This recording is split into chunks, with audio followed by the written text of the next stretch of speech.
Episode की शुरुआत में हमें पहाड़ों के ऊपर एक सुंदर सा गांव दिखाया जाता है जिसके अंदर बहुत सारे सुंदर घर और इमारतें बनी हुई हैं। असल में ये एक सेक्ट है जिसका नाम टैंगमैन है। अब फिर हमें इस सेक्ट के बाहर वाले जंगल में एक नौजवान को दिखाते हैं जो कुछ एल्डर्स से बचते हुए भाग रहा था। एल्डर्स उसको पकड़ने की कोशिश कर रहे थे और उस पर अटैक भी कर रहे थे, लेकिन वो नौजवान सभी अटैक से बचता हुआ आगे बढ़ रहा था। और ये बात एल्डर्स को बहुत शॉक करती है क्योंकि वो एल्डर्स इतने शक्तिशाली थे कि उनके अटैक से बचना नामुमकिन सा ही होता था। नौजवान का नाम टैंग शैन है और अब भागते भागते आगे एक खाई आ जाती है और अब टैंग शैन रुक जाता है और यहाँ से हमें ये पता चलता है कि टैंग शैन ने सेक्ट लाइब्रेरी के अंदर घुसकर सीक्रेट टेक्निक सीख ली थी। ऐसा करना मना था और अब इसकी सजा में टैंग शैन को मृत्यु दंड दिया जाने वाला है। वहाँ टैंग शैन जो अपने असूलों का पक्का था और उसे ये पता था कि इसकी सजा मृत्यु दंड ही है, इसीलिए वो खुद अब सुसाइड करने का ही डिसाइड करता है और साथ ही साथ उन्हें ये भी बताता है कि उसने इस सीक्रेट टेक्निक को किसी और को नहीं बताया है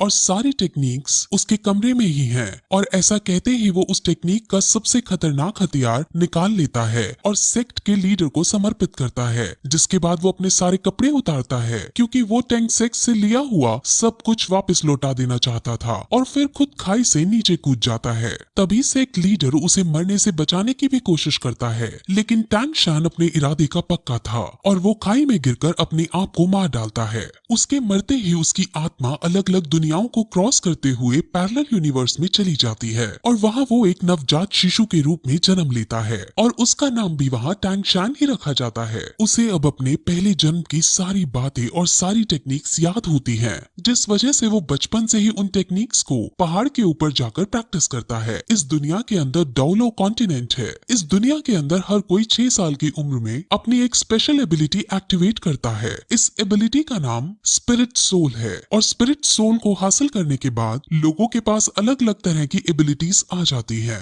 एक दिन जब वो पहाड़ से टेक्निक करते हुए वापस आ रहा होता है तो उसे पता चलता है कि इसी साल नए बच्चों की एबिलिटी जगाने के लिए एक स्पिरिट मास्टर उनके गांव में आ रहे हैं। इस स्पिरिट मास्टर का नाम सू यू ताओ है और ये रैंक 26 का स्पिरिट ग्रैंड मास्टर है। असल में यहाँ की कल्टीवेशन 1 से 100 में बनती है और इनमें 1 से 10 के रैंक वाले को ट्रेनी कहते हैं, 10 से 20 वाले को स्पिरिट मास्टर कहते हैं, 21 से 30 वाले को स्पिरिट ग्रैंड मास्टर कहते हैं, 31 से 40 वाले को स्पिरिट एल्डर कहते हैं और ऐसे ही इनकी रैंक के अनुसार ये बनते हैं और इनके बारे में हमें अब आगे पता चलेगा। अब सब बच्चों की एबिलिटीज जगाने के लिए इस गांव का चीफ सारे बच्चों को इकट्ठा करता है। अब गांव के सारे बच्चे एक साथ इकट्ठा होकर एक बिल्डिंग में जाते हैं जहां पर स्पिरिट मास्टर एक एक करके उनकी एबिलिटीज को जगाता है। वहां पर टैंग शैन भी मौजूद है और वो भी यहाँ अपनी एबिलिटी को अवेकन करने आया होता है।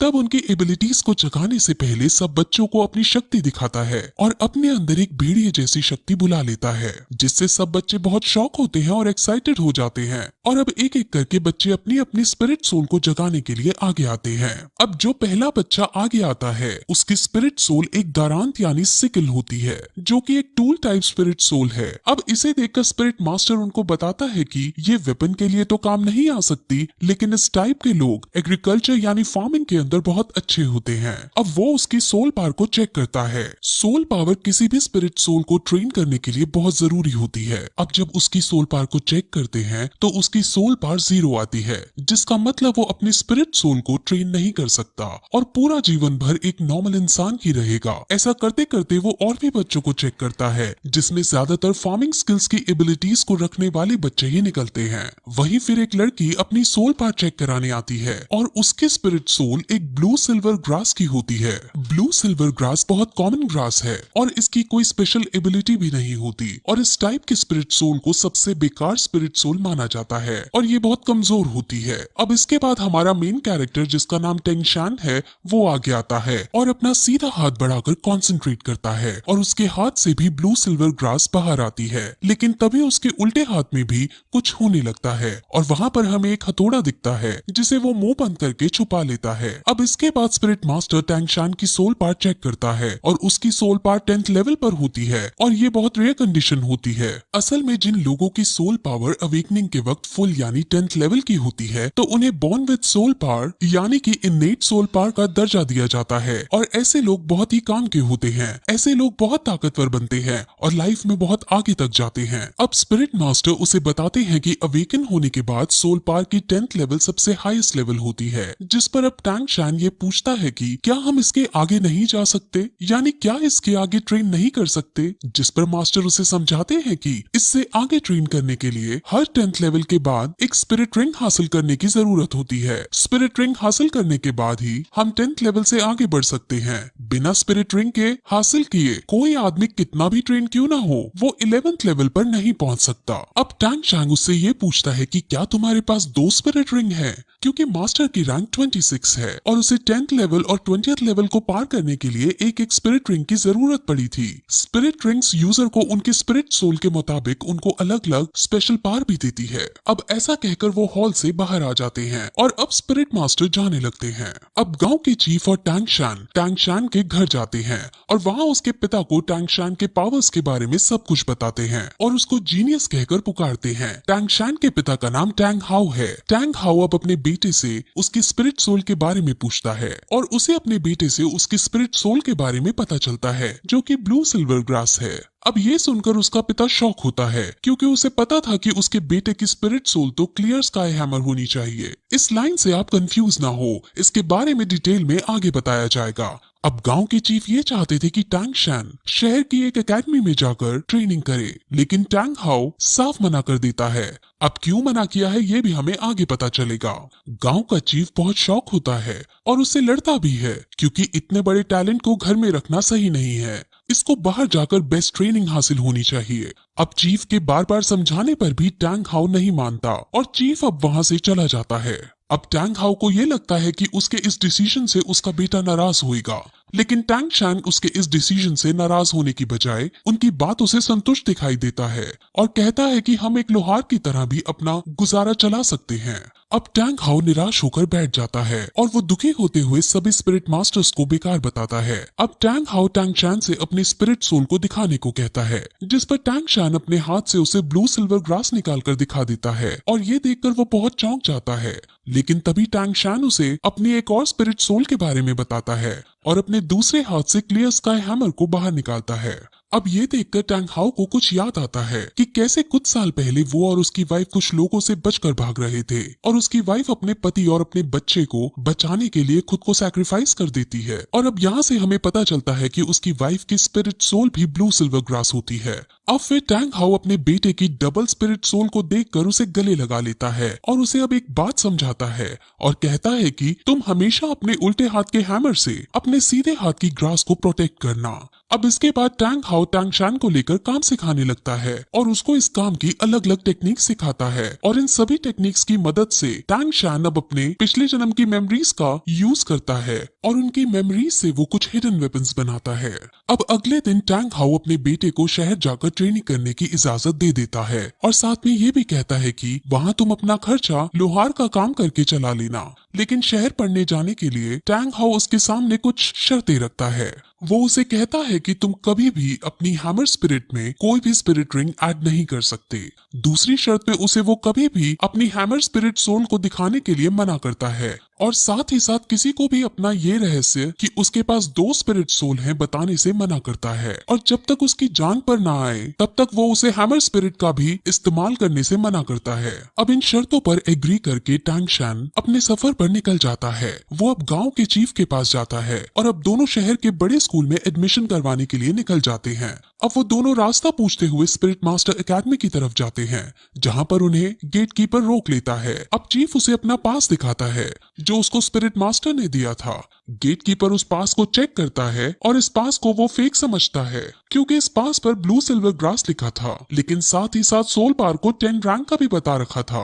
अब ब्लू सिल्वर ग्रास का होना और 10th रैंक का होना ऐसा बहुत रेयर कंडीशन में ही पॉसिबल है, और जिस छोटी जगह से ये लड़का आया है वहाँ पर इस रेयर चीज का होना पॉसिबल नहीं है। अब चीफ और गेटकीपर की बहस होने लगती है और उनकी बहस इस कदर पहुंच जाती है कि गेटकीपर चीफ पर हाथ उठा देता है, लेकिन तभी टैंग शैन उसके हाथ को पकड़ लेता है और उसको नीचे गिरा देता है।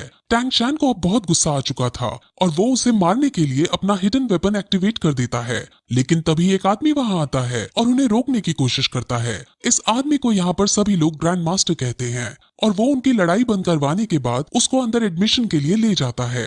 अब रास्ते में टैंग शैन और ग्रैंड मास्टर कई तरह की बातें करते हैं, जिसमें ग्रैंड मास्टर अपनी आइडेंटिटी बताते हुए कहते हैं कि वो यहाँ का ग्रैंड मास्टर है और अगर टैंग शैन ग्रैंड मास्टर से कुछ सीखना चाहता है तो वो उसको टीचर बुला सकता है। अब वो और भी बातें करते हैं और क्योंकि ग्रैंड मास्टर ने उसका एडमिशन पास देखा होता है तो वो उससे कहता है कि तुम बहुत इंटेलिजेंट हो, और उसे ये भी बताता है कि पिछले 100 सालों के अंदर तुम तीसरे आदमी हो जिसके पास 2 स्पिरिट सोल हैं। ये सुनकर टैंग शैन चौंक जाता है और अपने हिडन वेपन को फिर से एक्टिवेट करने के लिए रेडी हो जाता है। दरअसल वो ऐसा इसलिए करता है क्योंकि उसके पिता ने उसे कहा होता है कि उसकी 2 स्पिरिट सोल के बारे में किसी को नहीं पता चलना चाहिए, और अब वो अपने इस खतरे को हटाने के लिए अपना हिडन वेपन एक्टिवेट करता है। लेकिन तभी ग्रैंड मास्टर उसे अब ये बताता है कि आखिर उसे इन सब के बारे में कैसे पता चला।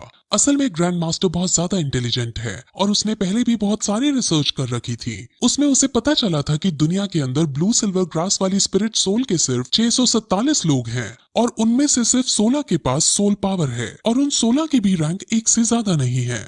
सोल पावर हमेशा स्पिरिट सोल की क्वालिटी के प्रोपोर्शन में रहती है, जिस वजह से ब्लू सिल्वर ग्रास की फुल सोल पावर नहीं हो सकती। इसीलिए ग्रैंड मास्टर श्योर है कि इसके पास 2 स्पिरिट सोल हैं। अब उनकी ये सब बातें सुनकर टैंग शैन समझ जाता है कि ये ग्रैंड मास्टर बहुत समझदार आदमी है और वो तुरंत उसके सामने झुककर उन्हें अपना गुरु बनने के लिए प्रार्थना करता है, और अब ग्रैंड मास्टर उसे अपने डिसाइपल के रूप में एक्सेप्ट कर लेते हैं। अब फिर वो दोनों स्कूल के अंदर प्रिंसिपल के पास जाते हैं और प्रिंसिपल उसका एडमिशन पास देखता है। उसे भी थोड़ा अजीब लगता है कि ये ब्लू सिल्वर ग्रास है लेकिन इसकी सोल पावर फुल है, लेकिन साथ में ग्रैंड मास्टर को देख वो उसको एडमिशन दे देता है। ग्रैंड मास्टर हालांकि यहाँ का कोई टीचर नहीं है, लेकिन प्रिंसिपल और बाकी सब ग्रैंड मास्टर की बहुत इज्जत करते हैं और ग्रैंड मास्टर का रुतबा पूरे शहर के अंदर है। अब टैंग शैन को हॉस्टल 7 अलॉट किया जाता है और अब वो अपने हॉस्टल के अंदर जाने लगता है। जैसे ही वो अपने हॉस्टल का गेट खोलता है वैसे ही वहाँ एक बच्चा उस पर अटैक कर देता है। टैंग शैन उस बच्चे से लड़ता है और दोनों के बीच फाइट होने लगती है।